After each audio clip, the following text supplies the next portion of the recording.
Custom clearance करा के गोदाम में रख के लेबर हटा के मतलब लेबर लगा के सब कुछ कितने का पड़ा ये कंटेनर? ये अगर मैं बात करूं आपसे लेबर वगैरह सारी चीज़ें लगा के तो लगभग 40 के आसपास मुझे पड़ा है। 40 लाख रुपए कंटेनर आपको यहाँ पे इंपोर्ट हुआ। और ये सारी आइटम इंपोर्ट करी, पहले उन्होंने क्या काम करा, हमसे सीखा और फिर जाके इंपोर्ट करा।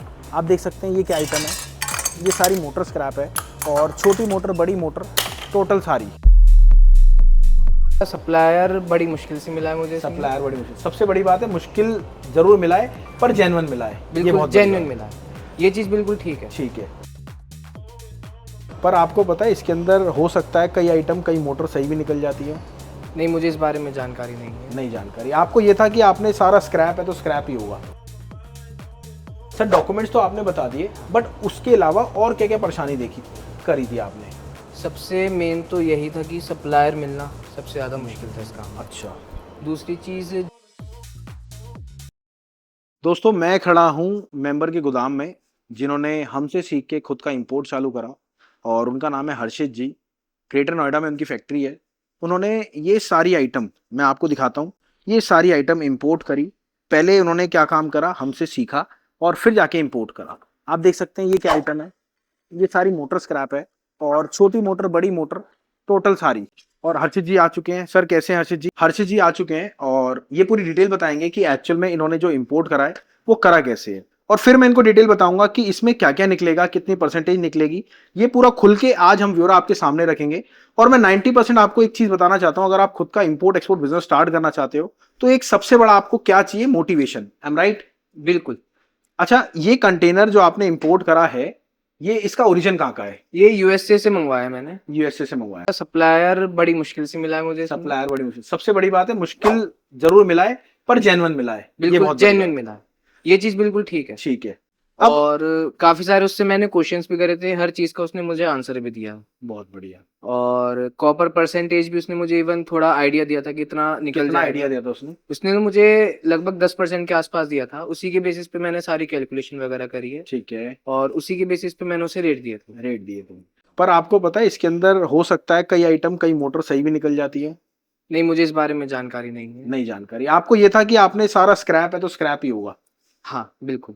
अच्छा, आपके हिसाब से ये कंटेनर, हिसाब से क्या, पैसे तो आपने दिए, कितने का होगा पूरा नेट? कस्टम क्लियरेंस करा के गोदाम में रख के लेबर हटा के मतलब लेबर लगा के सब कुछ कितने का पड़ा ये कंटेनर? ये अगर मैं बात करूं आपसे लेबर वगैरह सारी चीजें लगा के तो लगभग 40 के आसपास मुझे पड़ा है। 40 लाख रुपए कंटेनर आपको यहाँ पे इंपोर्ट हुआ। और सबसे बड़ी बात क्या है, आपने 40 लाख का कंटेनर इंपोर्ट करने में आपने बिल्कुल भी शंका नहीं करी। 90% लोगों को हम कहते हैं आप पहले हल्की आइटम पे करो जी। क्योंकि हल्के आइटम पे इसलिए कहते हैं यार 40 लाख रुपए, अब आपने भी जब कंटेनर वाले को पैसे दिए होंगे इंपोर्ट करा दे तो आपको नींद तो आई नहीं होगी। सर मैं कम से कम एक हफ्ता सोया नहीं था बिल्कुल भी।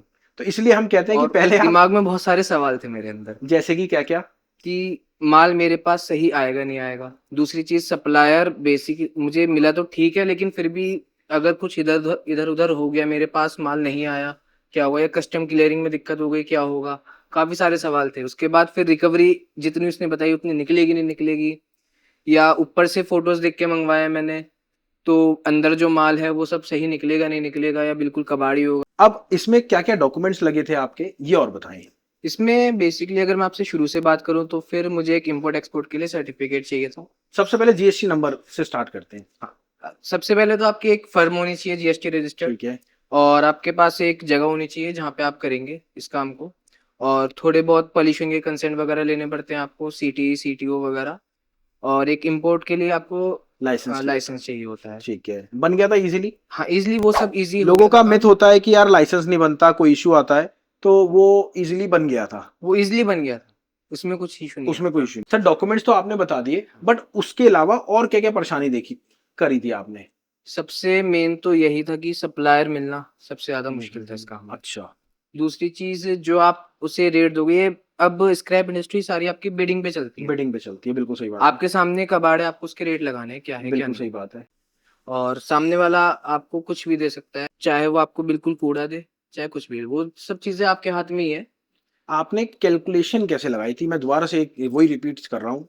जैसे कि सपोज 40 लाख का कंटेनर, उसने 35 लाख का कंटेनर दिया, फ्रेट वेट मिला के आपका 40 लाख का यहाँ पे पहुंचा, आपने कैलकुलेशन कैसे लगाई, इसमें कितने परसेंटेज ये बनेगा, कितनी रिकवरी? एक बारी खुल के ऑडियंस को, खुल के ना बोल के, थोड़ा सा कम बोल के या ज्यादा बोल के एक बारी बताएं, ताकि जो भी इंपोर्ट करना चाहता है, मेन क्या है उसके लिए समस्या आती है, यार मेरे को फायदा होगा या नहीं होगा, या मैं ये कर पाऊंगा या नहीं कर पाऊंगा। चलो कर लिया भैया, बाद में ऐसे तो नहीं इसके अंदर कॉपर के बदले एल्युमिनियम निकल जाए। तो वो सारी कैलकुलेशन जो लगाते हैं, फिट बैठती है, तभी तो इंसान इंपोर्ट करता है ना।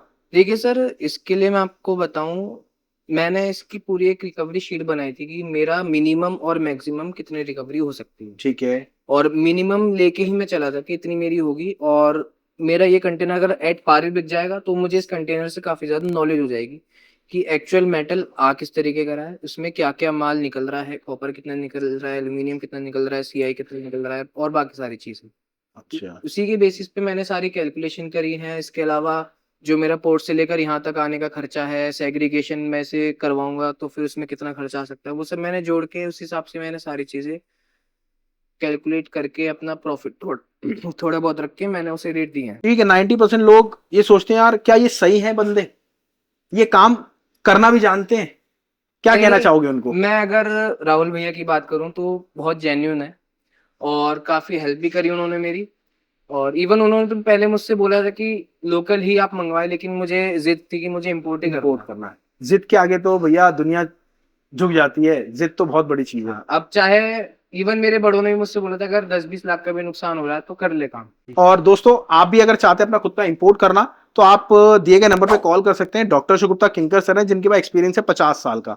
तो मिलते हैं आपसे अगली बार। नमस्कार, धन्यवाद, जय हिंद।